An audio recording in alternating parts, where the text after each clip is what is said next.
इम्तिहानात में second position हासिल करने वाले जो दो तालिब इल्म हैं, 10th डी की सलमानी जैनब और 10th F की तालिबा साबिया फिरोज खान हो यहाँ तशरीफ लाएं।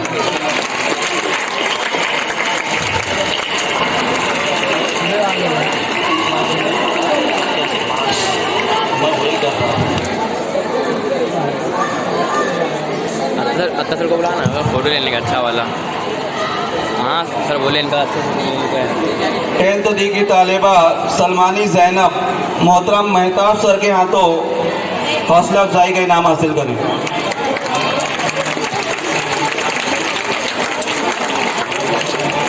इसके बाद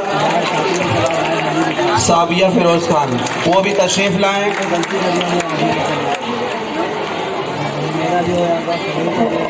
और हमारे मोहतरम मेहमान PSI साहब के हाथों से अपना इनाम हासिल करें।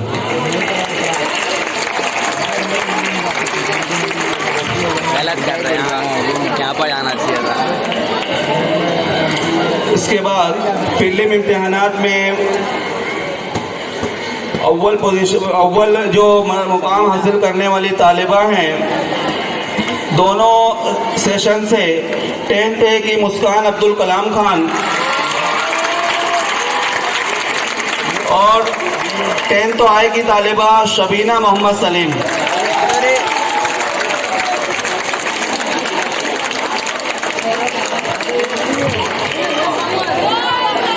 मोहतरम माली विकार मुफ्ती साहब से दरख्वास्त है कि वो इन बच्चों को इनाम हासिल करें।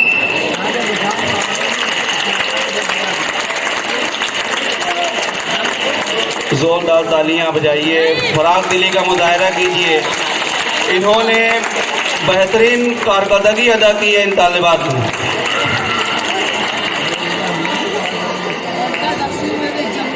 इसके बाद दोपहर सेशन से फर्स्ट पोजीशन हासिल करने वाली शबीना मोहम्मद सलीम वो तालिबा आए और मोहतरम हमारे रहनुमा गोविंद धावले सर से अपना इनाम हासिल करें।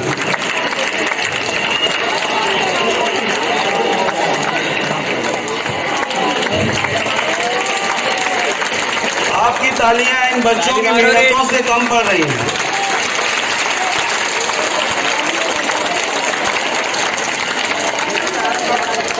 इसके बाद साल गुज़िश्ता मार्च 2019 में स्कूल के जो दोनों सेशन के टॉपर्स हैं हमारे, वो भी हमारी दावत पर अल्हम्दुलिल्लाह यहाँ पर तशरीफ फरमा है।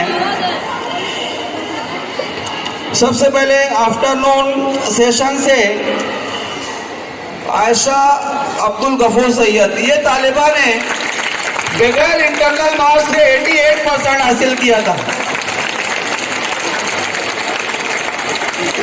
इस तालिबा को आली जनाब मोहतरमुल मुकाम मुफ्ती साहब के हाथों एजाज़ दिया जा रहा है।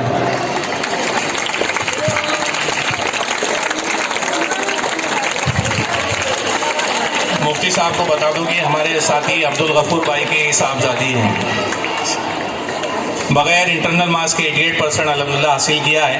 अगर इंटरनल मार्क्स होते तो ये बच्ची ज़रूर 95% मार्क्स ले सकती थी। जज़ाकल्लाह सर।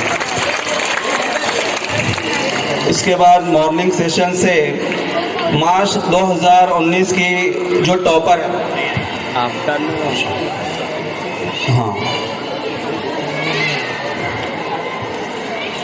बोलिए आफ्टरनून। मैं उस शख्सियत को आपके रूबरू कर रहा हूं इन अशार के साथ कि जबीन शौक के सजदों में रूबरू आओ, हमारे सामने आओ तो सुरखरू आओ, ये मेरा दिल है इसे खाने खुदा समझो, यहाँ ये शर्त तो है कि आओ तो बावजू आओ। और तर दामनी पे शेख हमारी न जाइयो, दामन निचोड़ दे तो फरिश्ते वजू करें। मोहतरम मुफ्ती सुफियान अहमद साहब से आपके सामने इज़हार ख्याल के लिए मैं उनको आवाज़ देता हूँ कि वो हमारी रहनुमाई और रहबरी करें। मुक़द्दमाना इल्तिमास है।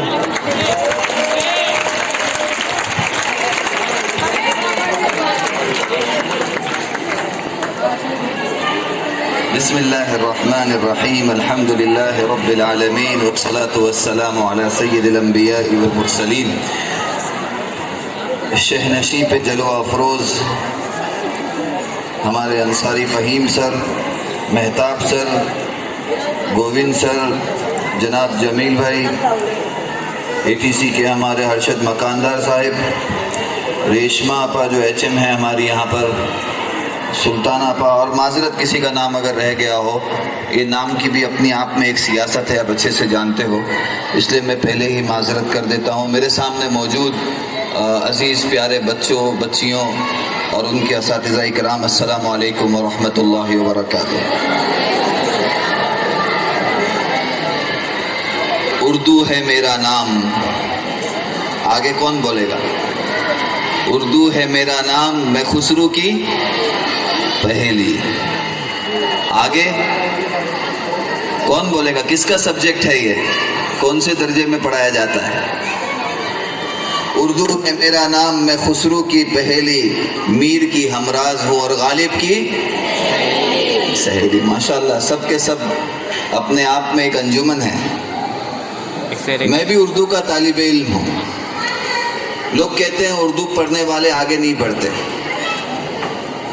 मेरे वालिद साहब वो भी उर्दू से पढ़े हैं, उर्दू मीडियम से पढ़े हैं, और यहाँ पर 8वीं 9वीं 10वीं शुरू करने में उनका बहुत बड़ा किरदार रहा है। स्कूल के दरवाजे पर अभी भी उनका नाम लिखा हुआ है। मेरी बड़ी बहन वो भी उर्दू मीडियम से पढ़ी है, आज सैफी हॉस्पिटल में गायनेकोलॉजिस्ट MD है। क्या है? हाँ, गायनेकोलॉजिस्ट है, MD है, और अभी उनका ट्रांसफ़र कोकिलाबेन में हुआ है बतौर HOD की। उर्दू के पढ़े हुए बच्चे क्या करते हैं मैं वो बता रहा हूँ कि हमारे उर्दू मीडियम के पढ़े हुए बच्चों को लोग बताते हैं भाई कुछ नहीं कर पाते हैं, ये बहुत कमज़ोर तबका होता है। मेरा छोटा भाई आर्किटेक्ट है, ये मैं अपने घर की बात बता रहा हूँ, और हम उस दौर में उर्दू में पढ़े जब आसपास में उर्दू की कोई स्कूल नहीं थी। तो हमारे घर में उर्दू का ऐसा मिजाज था कि मेरे वालिद साहब ने वडाला से माहिम अंजुमन हमें भेजा करते थे सिर्फ उर्दू पढ़ने के लिए, कि उर्दू मीडियम स्कूल में हमारे घर के बच्चे जाएंगे, किसी और स्कूल में नहीं जाएंगे। और हम कैसे जाते थे पता है? उस दौर में 91 की मैं बात कर रहा हूँ, 91 की। सुबह 6 बजे उठकर हम वडाला स्टेशन जाया करते थे। वहाँ 315 नंबर की बस आती थी, और वो 315 नंबर की बस जो है पहले पैदल चलकर वडाला स्टेशन तक जाना, वहाँ से 315 पकड़ना और फिर वो माहिम ले जाना, और फिर वापसी में भी वहीं से उसी तरतीब से 316 से वडाला स्टेशन तक आना, और वडाला स्टेशन से चलकर घर तक आना। यानी ये उर्दू की प्यास, ये उर्दू की तशनगी, उर्दू की मोहब्बत। मैं अपने साथियों से, ख़ास तौर पर जो स्टेज पर विराजमान हैं, उन लोगों से कहना चाहूँगा, मुंबई महानगर पालिका की कई स्कूलें हैं जो बंद हो रही है। पिछले साल भी मुंबई महानगर पालिका ने तकरीबन 35 स्कूलें निकाली जो वो प्राइवेट संस्थाओं को दे रही थी कि हमारे पास बच्चे नहीं हैं, हम बंद कर रहे हैं। लेकिन हम लोगों के लिए ख़ास तौर पर वडाला एंटोफिल वालों के लिए बहुत फ़ख्र की बात है कि हमारे यहाँ की महानगर पालिका के स्कूलों में दाखिले के लिए, एडमिशन के लिए लड़ाइयाँ होती है, झगड़े होते हैं, वास्ते लगते हैं, सिफारिश लगती है, और लेटरें देने पड़ते हैं। आप सोचें, महानगर पालिका की स्कूल है। अभी तो अतहर साहब ने आपके सामने तालीमी ग्राफ बतलाया कि 8वीं 9वीं 10वीं या 10वीं में बच्चे पिछले 3 सालों से टॉप कर रहे हैं, और हकीकत में टॉप कर रहे हैं। आपको याद होगा, मैं नाटकरनी पार्क स्कूल का एक मसला है, वहाँ 4 मंजिला इमारत 2011 में मंजूर हुई थी, लेकिन BPT वाले NOC नहीं दे रहे थे, और कई दिनों से पड़ा हुआ था। जब वो मामला मेरे पास में आया, हम लोगों ने कोशिश की, मुख्यमंत्री के पास गए और सारी चीज़ें अप्रूवल करके जब वो काम शुरू होने की नौबत आई, तो आमतौर पर सियासतदान ऐसे मौके को अपनी सियासी रोटी सेकने के लिए इस्तेमाल करते हैं। बड़े बड़े सियासतदानों को बुलाते हैं और बड़े बड़े लोगों को बुलाते हैं, और उनके हाथ से क्या कहते हैं उसको, उद्घाटन कराया जाता है कि वे फलां इमारत है, स्कूल की बन रही है, हमारी सियासी रोटी इस पर सीख सकती है। लेकिन हमने जब उस स्कूल की बुनियाद रखी तो किसके हाथों रखी?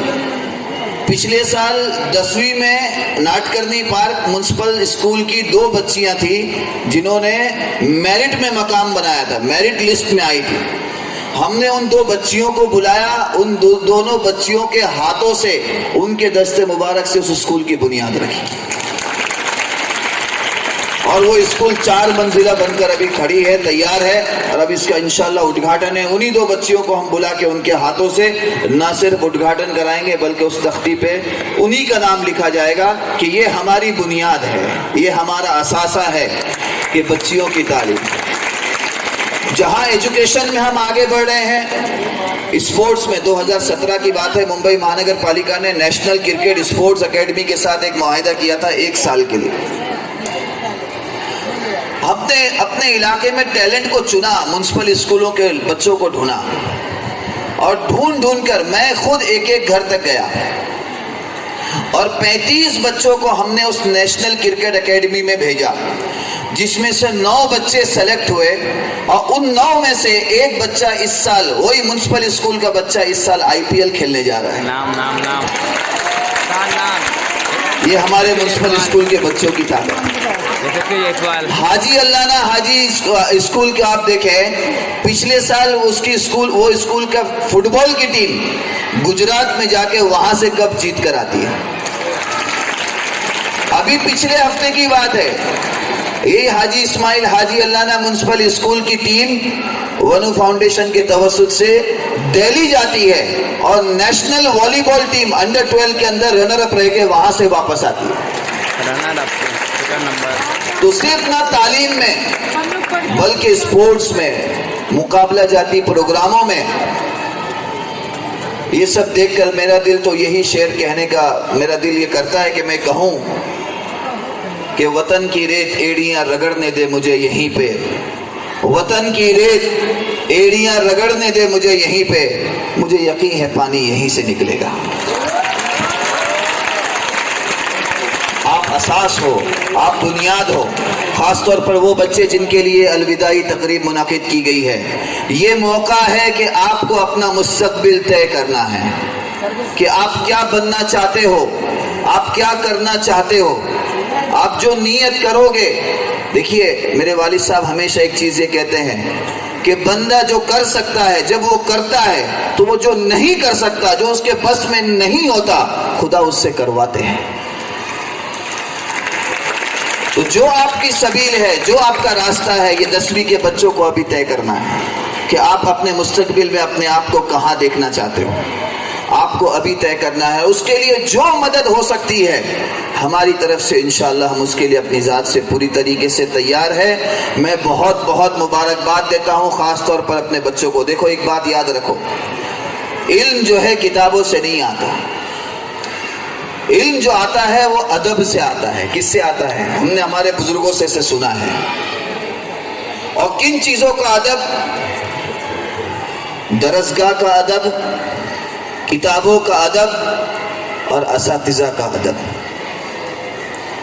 इन 3 चीजों का आप अदब कर लो। हमने अपनी जिंदगी में देखा है बहुत सारे ऐसे बच्चे जो ज़माने तालिबे इल्मी में पीछे के सफ में बैठने वाले बच्चे हुआ करते थे, लेकिन जिंदगी के इम्तिहान में बहुत आगे दौड़ रहे हैं और खुदा उनसे बहुत काम ले रहा है और ज़माने में अपनी छाप छोड़ रहे हैं। बल्कि ज़माने तालिबे इल्मी में पीछे की सफ में बैठा करते थे।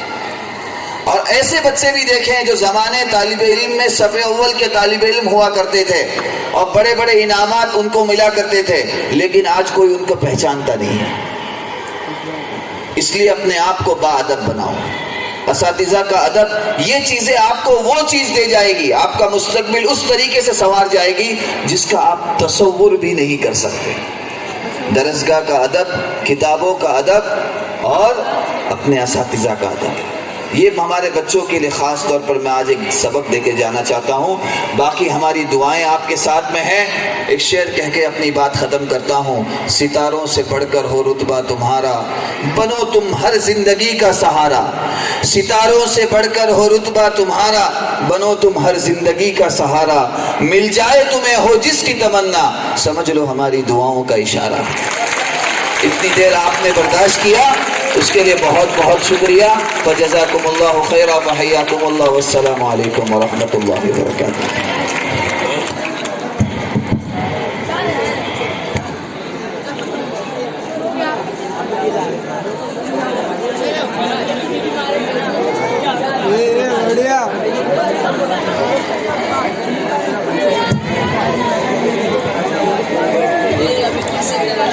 अभी आपने मोहतरम मुफ्ती साहब की जहाँ दीदार और अपने तजुर्बे से कही हुई बात सुनी। इन बातों को आप खूब अच्छी तरह जहन नशीन कर लीजिए। मुफ्ती साहब को किसी एक प्रोग्राम में जाना है, बहुत मशहूर शख्सियत हैं। इसके बाद मैं आपसे मुखातिब होने के लिए जिस शख्सियत को पेश कर रहा हूँ वो कैरियर काउंसलर हैं, और अगर वो उनके लिए शाम भी हो जाए तो आप कैसी रहनुमाई करें। वक्तों की कमी है, उनकी भी अपनी मसरूफियात है, इसलिए मैं मोहतरम महताब सर को इस शेर के साथ आपके रूबरू करता हूँ कि कोई बज़्म हो कोई अंजुमन हो, कोई बज़्म हो कोई अंजुमन हो, ये शुआर अपना कदीम है, जहाँ रोशनी की कमी मिली वहीं एक चिराग जला दिया। मोहतरम महताब सर।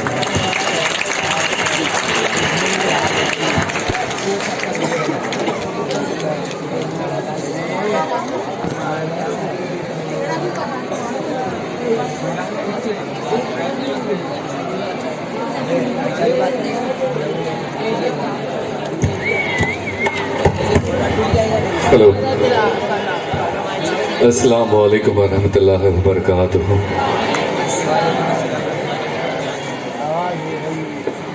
मुफ्ती साहब ने बहुत अच्छी बातें कही। उन्होंने उर्दू के बारे में कहा, और मैं भी फ़हीम सर से कह रहा था कि मुझे उर्दू ही नहीं आती है। I really don't know Urdu.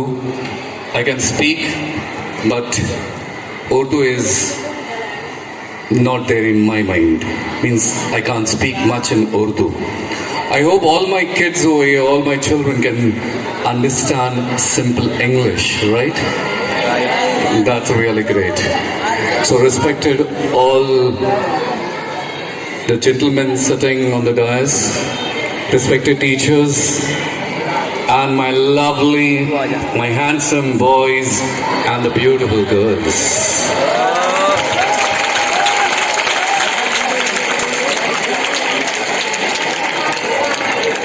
जब से मैं देख रहा था ऊपर बैठकर, तालियां बजाओ तालियां बजाओ तालियां बजाओ, अरे कितना बजाएंगे। और वो भी दूसरों के लिए। ओफ, थक गए। करेक्ट ना? ऐसा वक्त चाहिए कि मेरे लिए भी कोई, मेरे लिए नहीं, आप अपने लिए भी कोई ताली बजाए। ऐसा फील होता है कि नहीं होता है? गुड। ये अभी जो आपने बजाया वो अपने आप के लिए बजाया, राइट ना? My dear ones, that's a great feeling which you will get जब आपके लिए कोई ताली बजाए। आज हम लोग उसका एक एक्सपेरिमेंट कर लेते हैं, ओके? ये सोचिए कि आपने बहुत बड़ा काम किया है, आपने डैशिंग कुछ किया है, and you clap for your own self and see what the feeling is. Yes, clap, come on. Clap for your own self. That's the feeling. Good. Yes, you have achieved it. Fantastic. Super. Very nice. अच्छा feel हुआ ना, क्योंकि अब अपने लिए खुद के लिए बजाए। करेक्ट ना? कुछ लोग मैं देख रहा था बहुत कंजूसी से टाइम पास हो रहा है बस। My dear ones, you don't have time to pass. Correct? आपके पास वक्त नहीं है पास करने के लिए। You have to work hard. You have to work hard. और हम हार्डली वर्क करते हैं। हार्डली यानी हम कहाँ इतना वक्त पढ़ाई में, मेहनत में गुजारते हैं, राइट ना? माय डियर वन, मैं ज़्यादा वक्त नहीं लूँ। कुछ इंपॉर्टेंट बोलकर मैं निकलूंगा यहाँ से। What is important is the thought. सोच, आपकी सोच बहुत इंपॉर्टेंट रखती है। What is important is only thought. यहां से आनी चाहिए mind. Mind is important. I hope you all understand. Thought, हमारी दो तरह की थॉट्स होती हैं। एक हमारी positive, fantastic, you know what is negative, correct. ज्यादातर हम बह जाते हैं नेगेटिव थॉट्स में। नेगेटिव थॉट्स में बह जाते हैं ना। घर वालों ने बोल दिया तेरा कुछ नहीं होगा, तू तो बस ऐसी है, तू तो बस ऐसे ही आवारा गर्दी करते रहे बस। और बेटियों को तेरा कुछ नहीं होगा, बस तू बस 10वीं कर ले, बाद में विदा कर दे। करेक्ट है ना ये डायलॉग्स? ये हमारे घरों में होते हैं। और लड़कों के तू तो बस कुछ नहीं है, तेरा ऐसे ही होगा, तेरा कुछ नहीं होगा। All negative negative negative negative. और फिर हम कहाँ चले जाते हैं? उसी नेगेटिव में।